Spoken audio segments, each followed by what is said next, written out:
දැන් අපේ ලංකා සිටියම ගත්තාම NPP සහ JVP දෙකම එකම පක්ෂ නිසා මම JVP කියලා කිව්වේ. මේ පක්ෂය ගත්තාම මේ පක්ෂය තමයි මේ ලංකා සිටියමේ සම්පූර්ණයෙන් පොඩි කොටසක් කරුණාම කොහොම වගේ ජයග්‍රහණය කරලා තියෙන්නේ. හැබැයි මේ ජයග්‍රහණය කරලා තිබුණට පක්ෂයේ දැනට දින 180කට කලින් ලැබිච්ච ජනවරමේ ඡන්ද ප්‍රතිශතයක් හැටියට විශාල වශයෙන් අඩු වෙලා තියෙනවා. අඩු වෙච්ච ප්‍රමාණය ලක්ෂ 23. ඒක තමයි අපිට හිතන්න තියෙන්නේ. ඇයි මේ ඡන්ද පදනම අඩු වුනේ? ප්‍රධාන හේතු කීපයක් බලපෑවා. එක ප්‍රධාන හේතුවක් තමයි ලංකාවේ තරුණියෝ බලාපොරොත්තු වෙච්ච විදියට මේ ආණ්ඩුව වැඩ කරේ නැහැ එකක්. දෙවෙනි එක මොකද්ද? දැන් අපි දන්නවා ඔබ මාධ්‍යයට ඇවිල්ලා කතා සාකච්ඡා කරනකොට නිතරම කිව්වේ අපිට ජනාධිපතිවරයාට මාස 6යි ආණ්ඩුවට මාස 4යි ඒක නිසා කලබල වෙන්න එපා අපි ඉස්සරහට මේ වැඩ කරනවා. හැබැයි වැඩ කරනවා කියලාකොට ඒකට සැලසුමක් ඉදිරිපත් කරේ නැහැ. එකක්. ඒකට සැලසුමක් ඉදිරිපත් කරා. අනිත් එක තමයි බොරුව සහ ටොම්පච කියන එක මාර විදියට රට තුල ව්‍යාප්ත වුණා. ඒක බොරුවක් ව්‍යාප්ත වුණා නෙමෙයිනේ. එක മന്ത്രിවරයෙක් කියන එක අනිත් മന്ത്രിවරයා දන්නේ නැහැ. එක ඇමතිවරයෙක් කියන එක අනිත් ඇමතිවරයා දන්නේ නැහැ. පෙන්ෂන් එක മന്ത്രിවරුන්ගේ අඩු කරනකොට මිනිස්සු ගණන් ගත්තද? පාර්ලිමේන්තුවේ රුපියල් 2000ක් දීලා කන්නකොට මිනිස්සු ගණන් ගත්තද? නෑ. මිනිස්සුන්ට ඒව අවශ්‍ය නෑ. මිනිස්සු ඒව නෙමෙයි බලන්නේ. මිනිස්සු බලන්නේ රටේ ආර්ථිකයේ ශක්තිමත් වෙන වැඩපිළිවෙල මොකක්ද කියන එක මිනිස්සු බලනවා. මිනිස්සුන්ට ඒක තේරුන්නේ නැහැ. නිතරම ස්ටේජ් එකට ගියොත් හොරු අල්ලනවා. අපි දැන් දානවා, දැන් අල්ලලා ඉවරයි, දැන් මෙහෙම දානවා, දැන් අධිචෝදනා පත්‍ර බාර දීලා ඉවරයි. ඕවා තමයි මිනිස්සුන්ගේ කන් වලට ඇහුනේ. හරිද? මිනිස්සු ඒව නෙමෙයි බලාපොරොත්තු වෙන්නේ. ඒ දඬුවම් දීම් නිහඬව කරන්න ඕනේ. ඒවට මිනිස්සු එපා කියන්නේ නැහැ. දැන් කෙහෙලි රඹුක් කරලා අත්තරන් කරන්න තියෙනවා. රජය මොන කෙන්ගඩියක් කරාද කෙහෙලි රඹුක් කරලා අත්තරන් කරන්න. අපිනේ මහන්සි උනේ. අපිනේ උසාවි ගානේ ගියේ. අපිනේ සෞඛ්‍ය අමාත්‍යාංශ ඉස්සරහා බට කෑවේ.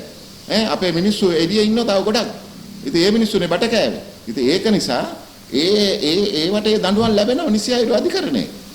ඉතින් ඒක නිසා අපි කියන්නේ මේ ගිනියන ප්ලෑන් එක වෙනස් කරගන්න ඕනේ දැන් ජනාධිපතිතුමා. අනිත් පැත්තෙන් තමයි මේ ජනාධිපතිතුමා ළඟ ආර්ථිකයට උපදෙස් දෙන්න ඉන්න මිනිස්සු ටික. හරිද? නන්දලාල් වීරසිංහ එහෙන් කියනවා කර්මාන්ත දිනු කිරීම ඔහුගේ වැඩක් නෙමෙයි කියලා. ඔහුගේ වැඩක් නෙමෙයි නම් මොකද්ද කරන්න ඕනේ? මුදල් අමාත්‍යාංශය. හරිද? අනිත් පැත්තෙන් මේ දාගෙන ඉන්න දුමින්ද හුලංගමෝ කියලා එක්කෙනෙක්. දුමින්ද හුලංගමෝ කියන්නේ මේ කම්පැනි වල ඔඩිට් ෆෝම් එකක් අනුව කටයුතු කරන රාජකාරී කරන මිනිස්සේ. එයා කොහොමද ආර්ථික උපදේශකම් දන්නේ? මේ කෙලවෙලා තින්නේ ඒකයි. එයා දන්නවද ආර්ථික උපදේශකම්?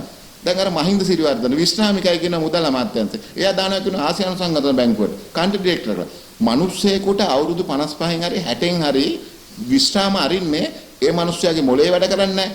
මතක ශක්තිය ධාරණය වෙන්නේ නැහැ. කකුල් අතපය වෙවුලන්න පටන් ගන්නවා. බෙහෙත් බොන්න. ඒක නිසා මේ මිනිස්සු අයින් කරන්න. උට වඩා හොඳ තරුණයෝ දැන් විශ්වවිද්‍යාලෙනේ බිහි වෙච්ච මිනිස්සු ඉන්නවා දක්ෂ.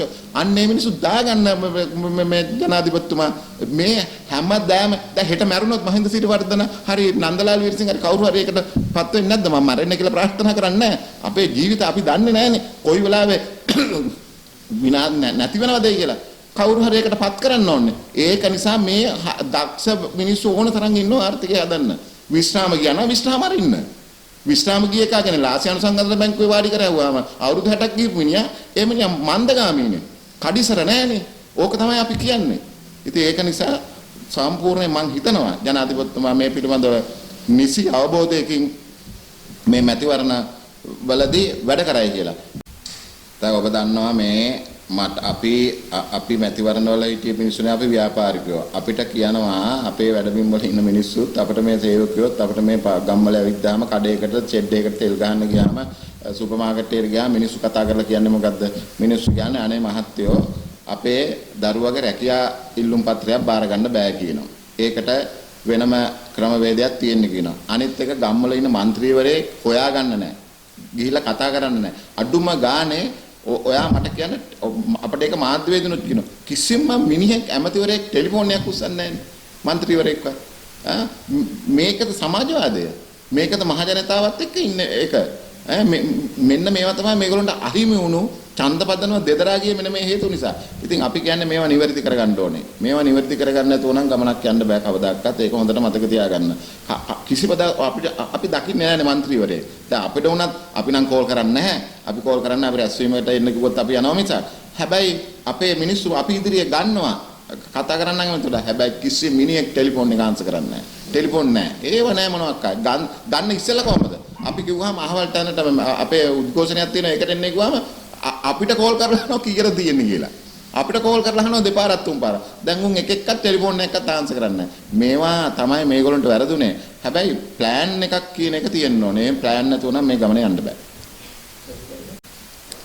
දැන් ඔයගොල්ලෝ ඉස්සර කිව්වා ආපුවාම කිව්වා පොලිස් කමිටු පිටෙව්වා ආරක්ෂක කමිටු පිහිටෙව්වා ගම්වල තියෙනවා නම් මොන හරි ඒවට බද්ධ වෙලා වැඩ කරන්න සංවිධාන ව්‍යුහයක් හැදුවා ඒව ඔයගොල්ලෝ ඔක්කොම සම්පකාර ඡන්ද කාලේ ඔයගොල්ලන්ට ආණ්ඩු නැති කාලේ ඔයගොල්ලෝ ඒව හොඳට කරගෙන ආවා හැබැයි දැන් ඒව එකක්වත් නැහැ නේ මිනිස්සුන්ට ඒක නිකන් ඩෙත් වෙලානේ තියෙන්නේ ඒ ඕගනයිසේෂන් එකක් නැහැ නේ රට තුල ගම තුල ඒව ගැන කතා කරන්න කවුරුවක්වත් නැහැ නේ ඔයගොල්ලන්ට කතා කරනවා ගමේ නායකයෙක් ඉන්නවද කවුරු හරි කතා කරන්න කියලා. දැන් මම දන්නවා LPT ප්‍රාදේශීය සභාව මේසරේ තුන්නේ මම දන්නවා. කොහොම අපි දැකලා නැහැනේ ඒකේ മന്ത്രിවරයෙක් එක්ක.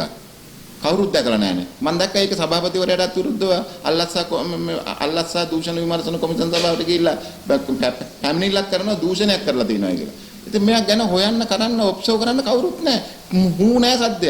හැබැයි එකම තැනකින් තමයි මේක පාලනය වෙන්නේ. ඒකයි මේ മന്ത്രിවරුන්ටත් තියෙන්නේ. മന്ത്രിවරු නිකන් ගැට ගැහිලා වගේ ඉන්නේ. එක්කෙනෙකුට දෙන්නෙකුට විතරයි මෙහෙම කටාරින් දීලා තියෙන්නේ අනිත් ඒවා ඔක්කොම කටවල් වහලා තියෙන්නේ. ඒක තමයි මේ ආනිසංශය සිද්ධ වුනේ. දැන් ඊළඟ එක තමයි මේ අස්වැසුම. මේ අස්වැසුම දෙන සුදුසු මිනිහට දෙන්නේ නැහැ නුසුදුසු මිනිහට දෙනවා. මම දන්නවා රාජ්‍ය සේවකෝ 30000ක් ගන්නවා මේ අස්වැසුම. මං අහන්නේ මේ රාජ්‍ය සේවකෝ 30000ක් ගන්න කට්ටියට බැරිද මේ අනිත් මිනිස්සුන්ට දෙන්න මේ සමෘද්ධි කපලා ගම්මල මිනිස්සුන්ට ලැබෙන්නේ නැහැ.